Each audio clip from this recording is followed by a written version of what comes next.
इस मूवी की शुरुआत एक म्यूजियम से होती है जहां पर हम कुछ लोगों की लाशों को देखते हैं। उनको देखकर ऐसा लग रहा था कि जैसे उन पर किसी ने बहुत बुरी तरीके से हमला किया हो। उन लोगों में से एक आदमी अभी भी जिंदा था, पर तब वहीं पड़ा एक डैगर अपने आप ही हिलने लगता है, जिसके साथ ही ये सीन यहीं पर कट हो जाता है। जिसके बाद हम 5 लोगों को एक कार में देखते हैं, जिसमें से एक नीना होती है जो कि रेनोवेशन कंपनी की मालिक थी। उसके साथ ही कार के अंदर एड, सैंड्रा, हाना और डेविड भी थे, जिन्हें नीना ने एक स्पेशल प्रोजेक्ट के लिए हायर किया था। उनका काम था असल में एक पुराने घर को म्यूजियम में कन्वर्ट करना। बात करें इस घर के बारे में तो ये एक एंटीक कलेक्टर का घर था जिसका नाम रिसांग विसंग था। अब रिसांग की इच्छा ये थी कि उनके खत्म होने के बाद उसके घर को एक म्यूजियम में तब्दील कर दिया जाए ताकि लोग उसके कलेक्शन देख सकें। उसकी यह इच्छा पूरी करने के लिए उनके बेटे रैंडी ने ही नीना की कंपनी को हायर किया था, यानी कि ये 5 लोग इसी स्पेशल प्रोजेक्ट को करने के लिए जा रहे थे।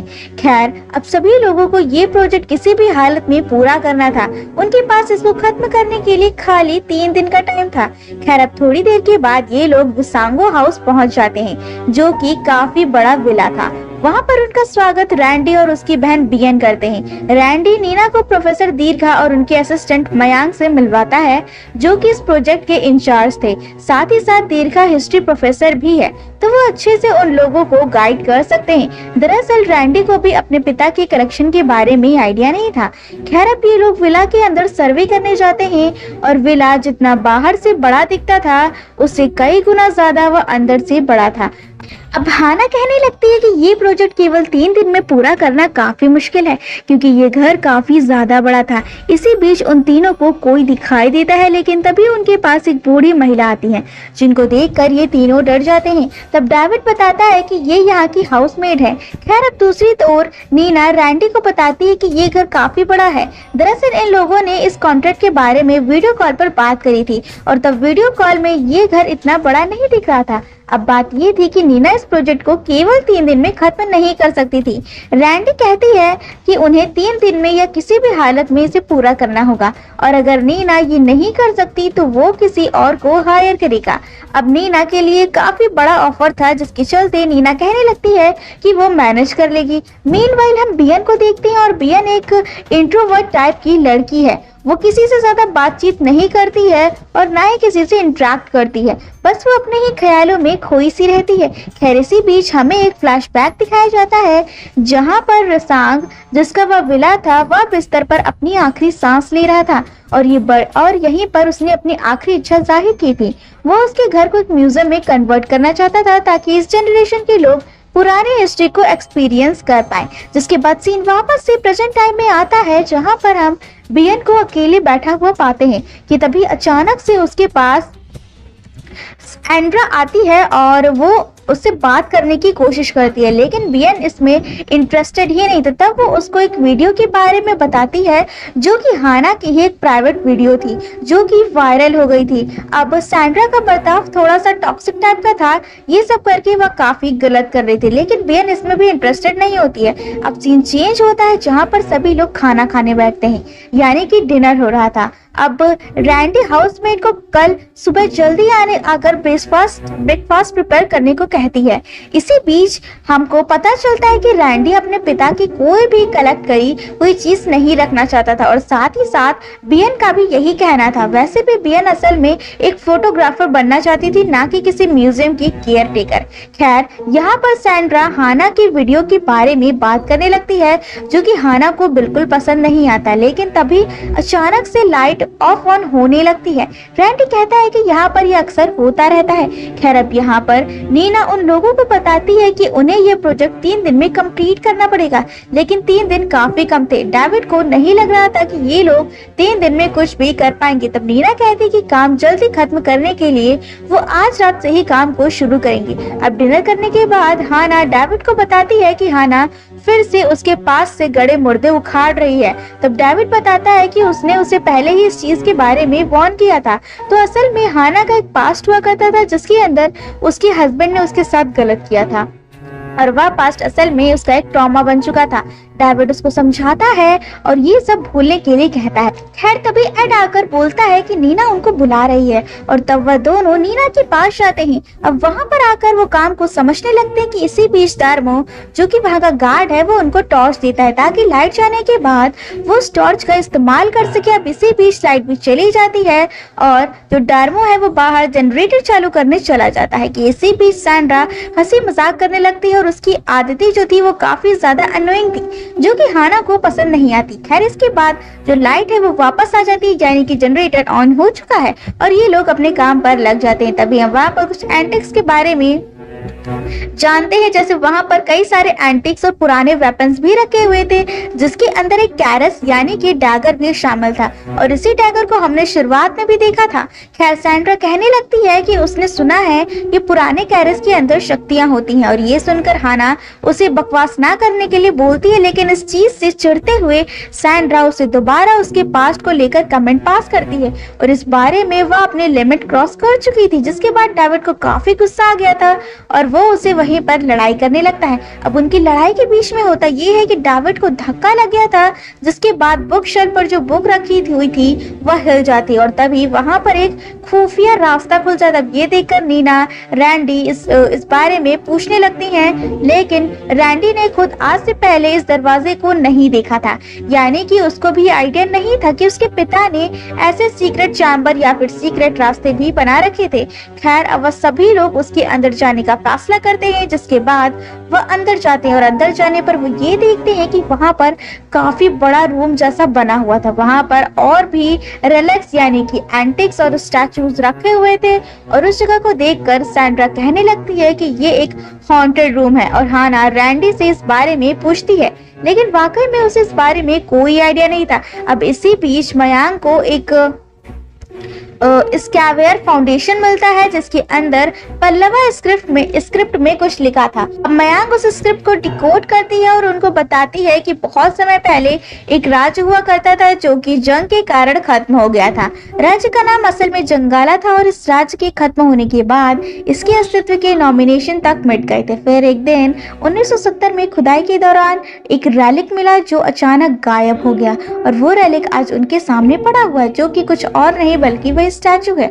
अब दीर्घा की बातों के बीच में हम सैंड्रा को देखते हैं, जो कि वहीं पर पड़ा एक कैरस उठा लेती है, जिसके बाद वह उस कैरस को छू कर देखती है, जिसकी वजह से उसकी उंगली पर कट लग गया था और कट लगने की वजह से उंगली उसकी धीरे धीरे सड़ने लगती है। सैंड्रा हेजिटेशन करने देखने लगती है, जहां पर उसे एक बूढ़ा व्यक्ति दिखाई देता है। खैर इसी बीच बीएन दीर्घा से पूछती है कि क्या ये रेलिक सच में श्रापित हो सकते हैं, जिस पर प्रोफेसर उसे कैरस का एक एग्जाम्पल देता है कि और जो कैरस यानी कि डैगर बनाते हैं वो चाहते थे कि उसे इस्तेमाल करने वाले को हमेशा पॉजिटिव आउटकम मिले। दीर्घा इसे अच्छे से एक्सप्लेन करने के लिए एक स्टोरी सुनाती है। अब यह कहानी उस वक्त की है जब समारोह शाह जंगाला का राजा बन गया था। वो कादरी के खिलाफ लड़ रहा था, लेकिन उसके लिए उसे बहुत ज्यादा शक्तियां चाहिए थी, जिसके लिए उसने सभी कैरस बनाने वालों को बुलवाया और उसने उस डैगर को बनाया जिसके अंदर बहुत ज्यादा शक्ति हो। लेकिन तभी सैंड्रा पोजेस हो जाती है और वहां की लाइट्स भी अचानक ऑन ऑफ होने लगती है। तभी पोजेशन की हालत में वो कहती है कि उन कैरस बनाने वालों को मजबूर किया गया था एक ऐसा डैगर बनाने के लिए जिसके अंदर शक्तियां हो। जिसके बाद वह उनकी तरफ बढ़ने लगती है, लेकिन तभी वह ब्लैक लिक्विड वाली वॉमिटिंग करने लगती है। उसकी हालत को देखकर वो लोग उसे चेयर पर बैठाते हैं। वह सैंड्रा को संभाल रहे थे, लेकिन तभी अचानक से लाइट जो है वो ऑन ऑफ होने लगती है और इसी के साथ सैंड्रा गायब हो जाती है। वो लोग सैंड्रा को ढूंढने लगते हैं कि इसी बीच लाइट भी चली गई थी। तब सैंड्रा उन्हें स्टैचू के ऊपर बैठी हुई मिलती है और वो कहने लगती है कि 7th कैरियस में शक्तियां हैं और इन शक्तियों को जिंदा करने के लिए उन्हें खून की जरूरत है। मतलब सैंड्रा उन लोगों को मारना चाहती थी और शायद से एक्टिवेट हुआ था उसके खून से और इस बात को वहां पर बैठे मौजूद सारे लोग समझ गए थे। सबसे पहले सैंड्रा दीर्घा पर हमला करती है और वह दीर्घा को उसी कैरस से स्टैप कर देती है और उसको दूर फेंक देती है। ये देखकर सभी लोग डर गए थे, लेकिन इसी बीच सैंड्रा कुछ चांटिंग करने लगती है और उन लोगों के पास वहां से भागने का मौका था। यानी कि वहां से भागने का। अब वो लोग दीर्घा को उठाते हैं और इसके बाद वहां से भागने लगते हैं। सैंड्रा उनको देख लेती है और उनका पीछा करने लगती है और उस दरवाजे से बाहर निकलने के बाद रैंडी दरवाजा बंद करने लगता है, लेकिन सैंड्रा अपना हाथ उस दरवाजे में अटका देती है। वह सभी भागते हुए मेन एंट्रेंस गेट पर आ गए थे। रैंडी को पासवर्ड तो पता था, लेकिन वह कुछ कर पाता इससे पहले ही वहां पर सैंड्रा आ जाती है। वो नीना को पकड़कर उस दरवाजे पर पटक देती है, जिससे कि पासवर्ड मॉनिटर टूट ही गया था। अब इसी बीच डेविड उस पर हमला करता है, लेकिन उसके पहले उसके हमले से उसका एक बाल भी बाका नहीं होता। अब हम डेविड देखते हैं कि वो डेविड को दूर पटक देती है। ऐसा लग रहा था कि डैगर के अंदर कुछ तो था जो कि उसके अंदर आ चुका था और उसके अंदर शक्तियां भी काफी भयानक थी। तब रैंडी आकर एक एंटीक भाला उसके आर पार कर देता है और ये करने के बाद वो लोग दूसरे एग्जिट के बारे में बात करते हैं, लेकिन तभी सैंड्रा ने उस भाले को अपने अंदर से निकाल दिया था, जिसके बाद वो लोग यहाँ से भागने लगते हैं। अब वह लोग दो भागों में बट गए थे। इसमें एक तरफ तो नीना, हाना और मयांक थे और दूसरी तरफ घायल दीर्घा, रैंडी, डेविड और बियन थे। अब ये लोग किचन में छिपते हैं, लेकिन सैंड्रा उन तीनों लड़कियों के पीछे पड़ जाती है। खैर ये लोग धीरे धीरे वहां से भागने के बारे में सोचते हैं, लेकिन सैंड्रा वहीं किचन में थी और वो वहां की सारी चीजें हिलाने लगती है और ये सब देखकर वो लोग वहां से भागते हैं। लेकिन सैंड्रा दीर्घा को पकड़ लेती है और उसको पकड़ने के बाद वह उसके फेस की खाल को निकाल लेती है और उसके शरीर के ऑर्गन्स को भी निकालने लगती है। अब एड अभी वही किचन में छुपा हुआ था और वह यह सब देख रहा था और डेविड, रैंडी और बियन एक रूम में आते हैं। अब यहाँ पर डेविड रैंडी से लड़ने लगता है और उससे इसके बारे में पूछता है। तब रैंडी कहता है कि उसे इनके बारे में कुछ नहीं पता था। अब ये दोनों ही इस बात को लेकर लड़ रहे थे, लेकिन तभी बियन उनको रोकती है और बताती है कि उन्हें कुछ नहीं पता इस जगह के बारे में और वह तो इस जगह से नफरत करते थे। साथ ही साथ उनके पिता के इस शौक से भी उन्हें नफरत थी, क्योंकि यहाँ पर पहले भी कुछ हुआ था। रैंडी बताता है कि सालों पहले इस घर में कुछ चोर और गार्ड्स मारे गए थे और इसका रीजन आज तक उनको नहीं पता चला। दरअसल मूवी की शुरुआत में जो हमें सीन दिखाया गया था जहां पर कुछ लोग खत्म हो गए थे, वो कोई और नहीं बल्कि वही चोर और गार्ड्स थे और उनकी मौत का कारण आज तक किसी को पता नहीं चला। लेकिन इतना जरूर था कि वही इसी कैरस यानी कि डैगर की वजह से ये हुआ था। खैर वो ये बताते हैं कि उनके पिता ने इस बात को छुपाया और किसी को भी ये बात पता चलने नहीं दी और इन्हें कुछ कारणों की वजह से उन्हें ये घर और उनके पिता को ज्यादा पसंद नहीं थे। डेविड रैंडी से कोई और रास्ता पूछता है बाहर निकलने का। तब रैंडी बताता है कि जहाँ तक उसे याद है यहाँ सिर्फ एक ही दरवाजा है आने जाने के लिए और ये सब सिक्योरिटी पर्पस के लिए था। अब तब बियन को याद आता है कि दार्मो ने उसे एक वॉकी टॉकी दिया था, लेकिन रैंडी उसे कहीं रख कर भूल गया था। अब दूसरी ओर हम उन तीनों को देख पाते हैं जो कि हिम्मत करके वहीं पर डटी रहती। तभी हम दार्मो को देखते हैं जो कि बाहर से जनरेटर ऑन करके लाइट्स ऑन करता है। अब दार्मो को इस बारे में तो कुछ नहीं पता था कि अंदर क्या हो रहा है, जिसके बाद हम एड को देखते हैं जिसे वॉकी टॉकी मिलता है और वो उस वॉकी टॉकी के जरिए दार्मो से संपर्क करता है और उससे मदद मांगता है। खैर इसी बीच वहां पर एड को सैंड्रा की आवाज आने लगती है और वह वहीं पर एक कैबिनेट के अंदर छिप गया था, लेकिन दार्मो अंदर आने की कोशिश करता है, लेकिन पासवर्ड से वो दरवाजा नहीं खोलता है क्योंकि जो अंदर का जो मॉनिटर था वो तो टूट चुका था। जिसके बाद वो एक फिजिकल चाबी इस्तेमाल करके अंदर आता है। हम देखते हैं कि जो सैंड्रा है वो उस गार्ड पर हमला कर देती है और उसे स्टैप करके वहीं पर खत्म कर देती है और ये सब एड भी देख रहा था, लेकिन वह कुछ नहीं कर सकता था। अब थोड़ी देर के बाद हाना, नीना और मयांक नीचे आते हैं। तब सैंड्रा उनके पास दार्मो का सर फेंक देती है, जिसको देखकर वो डर गए थे और वो डाइनिंग रूम की तरफ भाग जाते हैं। अब सैंड्रा उनके पीछे ही थी, लेकिन इस बार ये तीनों उससे भागने की बजाय उससे लड़ने की कोशिश करते हैं, लेकिन सैंड्रा हाना को पकड़ लेती है और उसे कैरस से मारने लगती है, लेकिन मयांक ने उसे एक फोक से स्टैप कर दिया था। जिसके बाद सैंड्रा उसे फोक से नीना को स्टैप कर देती है। दूसरी ओर हाना की आवाज सुनकर डेविड उनकी मदद के लिए आने लगता है। अब सैंड्रा उन तीनों की तरफ बढ़ रही थी कि तभी डेविड आकर उसे एक चेयर से मारकर गिरा देता है, जिसके बाद ये चारों मिलकर सैंड्रा को एक डाइनिंग टेबल से दबा देते हैं। अब वो लोग वहां से भागते हैं जहां पर हाना और नीना एक रूम में जाकर छिप गए थे और मयांक और डेविड रैंडी और बियन के साथ भागते हैं। अब वो दोबारा उसी खुफिया रास्ते के अंदर चले जाते हैं, दरवाजा बंद कर लेते हैं। अब दूसरी ओर हाना एक शेल को दरवाजे पर रखकर उसे ब्लॉक करती है। अब तभी डेविड रैंडी से दोबारा लड़ने लगता है, है क्योंकि यह सब उसी की वजह से हो रहा था। साथ ही साथ वो बोलता है कि उसकी वजह से सैंड्रा पता नहीं क्या बन गई है और वो खाली पोजेस नहीं हुई है बल्कि इमॉर्टल भी हो गई है क्योंकि उसे मारने का भी कोई फायदा नहीं हो रहा था। अभी बियन कहती है कि उन्हें यहाँ से निकलना ही होगा और वह यहाँ पर ज्यादा देर तक नहीं रह सकते हैं। तब रैंडी कहता है कि अगर वह अभी गए तो वो मारे जाएंगे। तब रैंडी को मास्टर की के बारे में याद आता है जिससे कि ये दरवाजा खोल सकते हैं, लेकिन वह चाबी असल में दार्मो के पास थी और उन्हें पहले उस शरीर को ढूंढना होगा। अब इसी बीच बियन को अपने पिता की जनरल मिलती है और जनरल के अंदर लिखा था कि एक कैरस बनाने वाले को बुलाया गया, जिसके बाद उसने कैरस बनाया और वह जानता था कि कैरस बनाने के बाद उसे खत्म कर दिया जाएगा। इसीलिए उसने कैरस को एक श्राप दिया था, जो भी इस कैरस को ओन करेगा वह पहले जैसा नहीं रहेगा और वो पोजेस हो जाएगा और वो खून का प्यासा होगा। हर मौत के बाद कैरस के अंदर एक कर्व फॉर्म आएगा और यह मौत का सिलसिला तब तक चलेगा जब तक कैरस 7 जाने नहीं ले लेगा और 7 जाने लेने के बाद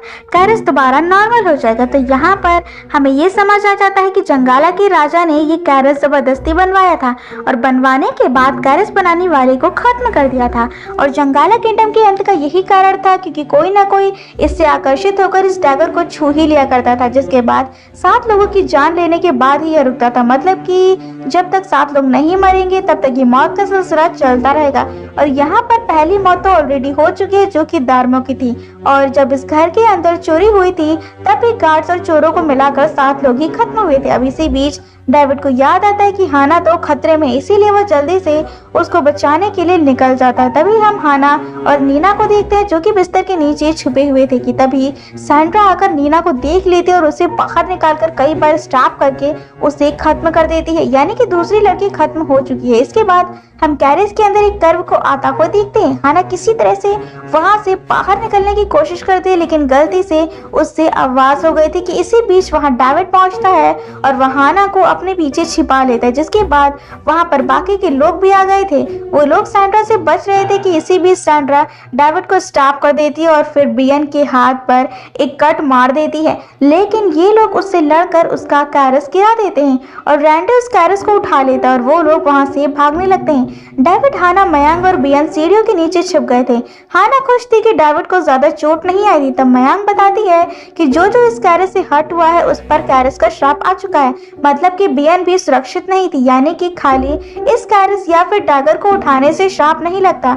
अगर थोड़ा सा कट भी हो जाएगा तो उस पर श्राप चढ़ जाएगा। खैर, अब इनको कोई रास्ता ढूंढना पड़ेगा जिससे कि ये श्राप खत्म हो सके। वो सोचते हैं कि क्या हो अगर वो सैंड्रा को 7 लोगों को मारने से पहले ही खत्म कर दे, शायद उससे ये बच सकते हैं। लेकिन सैंड्रा पर किसी भी चीज का कोई असर नहीं हो रहा था और तब उनको ध्यान आता है कि बिना कैरस के सैंड्रा वीक हो जाती है, मतलब कि अगर कर्स कैरस से शुरू होता है तो खत्म भी उसी से होगा। लेकिन इस सबसे पहले उसे मास्टर की चाहिए थी ताकि ये लोग यहाँ से निकल सके, क्योंकि यही ज्यादा इजी ऑप्शन था। अब मयांक और बियन मास्टर की को ढूंढने के लिए लिविंग रूम में जाते हैं। दूसरी ओर रैंडी छुपते छिपाते आगे बढ़ रहा था और वो कैरस उसी के पास था।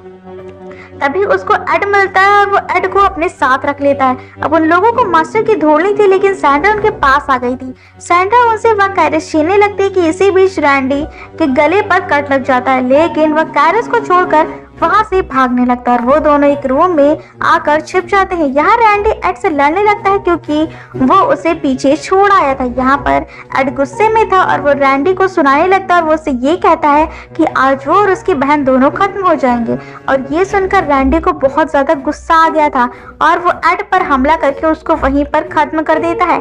अब रैंडी के मन में एक बात थी और वो यही थी कि खुद को और अपनी बहन को कैसे बचाया जाए, क्योंकि सारे लोग मर ही जाए उसको कोई फर्क नहीं पड़ता, बस उसकी और उसकी बहन बचनी चाहिए। अब दूसरी ओर हम डेविड और हाना को एक साथ देखते हैं, जहाँ पर डेविड उसको अपनी फीलिंग्स के बारे में बताता है कि वह उसको चाहता है, लेकिन अब सब कुछ खत्म होने वाला है। दूसरी तरफ मयांक और बियन को दार्मो की बॉडी मिलती है जिसके पास मास्टर की थी और वो लोग जल्दी से दार्मो की बॉडी से वो चाबी निकाल लेते हैं, जिसके बाद वो जल्दी से मेन गेट पर आते हैं जहाँ पर हाना और डेविड थे। वो लोग दरवाजा खोलने की कोशिश करते हैं लेकिन सैंड्रा उनके पीछे ही थे, लेकिन जल्दी से उस दरवाजे को खोलने में कामयाब हो जाते हैं, जिसके बाद वो बाहर आकर छिप गए थे। लेकिन सैंड्रा उन्हें वहां पर भी आकर ढूंढने लगती है।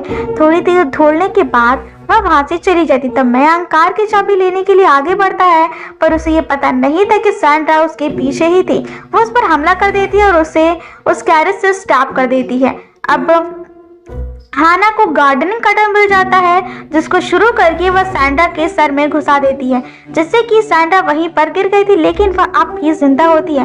वो कैरस के पास बढ़ने लगती है कि तभी डेविड आकर उसी कैरस से उसे स्टैप कर देता है, जिसकी वजह से वो वहीं पर खत्म हो गई थी। और यहाँ पर कैरस पर एक कर्व और बन गया था और यहाँ पर उनको लगता है कि सब कुछ खत्म हो गया है, लेकिन ऐसा बिल्कुल नहीं था। इसके बाद बियन और हाना अंदर रैंडी को लेने जाते हैं, लेकिन तभी डेविड भी पोजेस होने लगता है और वो ये बात भूल चुके थे कि सात खून सैंडा को नहीं बल्कि उस कैरस को चाहिए थे। और यहाँ सैंडा भी कैरस के किल काउंट में आ चुकी थी। अब मयांक उनको ये बात बताने लगती है कि फिर डेविड पीछे से आके उसको खत्म कर देता है, जिसके बाद वह दोनों वहां से भागने लगते हैं। तभी उनको रैंडी मिलता है और वह उन्हें उसी खुफिया रास्ते में ले जाता है और वहां जाने के बाद वह दरवाजा अंदर से लॉक करता है। अभी तीनों एक ही जगह पर बैठ जाते हैं और रैंडी कहता है कि वह ज्यादा देर यहाँ पर नहीं रुक सकते क्योंकि वो यह दरवाजा कभी भी टूट सकता है। अब रैंडी बताता है कि ये लोग बच सकते हैं, लेकिन उसके लिए उन्हें डेविड को सैक्रिफाइस करना पड़ेगा क्योंकि ऑलरेडी 6 लोग मारे जा चुके हैं। अब ये सुनकर हाना इस बात से एग्री नहीं करती, लेकिन वो उसको समझाता है कि उन्हें ये करना ही होगा वरना वह सभी लोग मारे जाएंगे। बियन को ये बात सही लगती है और हाना ना चाहते हुए भी राजी हो जाती। अब वो लोग पूरा प्लान बनाते हैं कि डेविड को कैसे खत्म करेंगे। तभी डेविड दरवाजा तोड़कर नीचे आता है जहाँ पर उसे सिर्फ हाना मिलती है। अब वो हाना के पास आने लगता है कि तभी रैंडी उसके ऊपर स्टैचू गिरा देता है, जिसके बाद वो उस स्टैचू के नीचे फंस गया था। अब डेविड जो होता है वह खुद ही हाना को उसे खत्म करने के लिए कहता है और बेचारी हाना रोते हुए उसे स्टैप करके खत्म कर देती है। लेकिन डेविड के खत्म होने के बाद बियन पोजेस होने लगती है, जिसे देखकर वो लोग हैरान रह जाते हैं। और एंडी था, उसे हिसाब तो एकदम सही लगाया था, लेकिन वो एक बात भूल जाता है कि एड को उसने खुद ही मारा था। अब इस बात का जब उसे एहसास होता है तो रैंडी हाना को मारने के लिए आगे बढ़ता है, लेकिन हाना उससे बचकर उसको ही खत्म कर देती है। लेकिन अभी भी बियन पोजेस हालत में थी क्योंकि हाना ने रैंडी को मार दिया था, ना कि उसे कैरस से खत्म किया था। तब हाना उस कैरस को उठाती है और खुद को खत्म करने लगती क्योंकि अब उसकी जिंदगी में कुछ बचा ही नहीं था। वहीं बियन की पूरी जिंदगी बची हुई थी और तो उसने अपने प्यार को खत्म किया था अपने हाथों से, और इस ट्रॉमा के चलते वो पूरी जिंदगी जिंदा नहीं रह सकती थी और इसी के चलते वो उस कैरस से खुद को खत्म कर लेती है। अब उसके खत्म होने के बाद ही बियन एकदम ठीक हो गई थी और वह अपने भाई को खत्म हुआ पाकर रोती है। तभी हम देखते हैं कि वह कैरस एकदम ठीक हो चुका था, नॉर्मल हो गया था, यानी कि उस पे कर्व आना बंद हो गए थे, जिसके साथ बियन उस कैरस को उठाकर अपने साथ ले जाती है और ऊपर आ जाकर बैठ जाती है। खैर अगले दिन उस घर के अंदर गार्ड्स आते हैं जो कि बियन को वहां से निकाल लेते हैं। अब सीन चेंज होता है जहां हम उस घर को एक म्यूजियम में कन्वर्ट होता हुआ देखते हैं और ढेर सारे लोग उस म्यूजियम को विजिट करने आए थे और अंत में हम उस डैगर को, उस कैरस को वही म्यूजियम में रखा हुआ पाते हैं। और इसी के साथ ये मूवी यहीं पर खत्म हो जाती है। आपको ये मूवी कैसी लगी हमें कमेंट में जरूर बताइएगा और अगर आपको ये वीडियो पसंद आई हो तो वीडियो को लाइक, शेयर, सब्सक्राइब करना ना भूलें।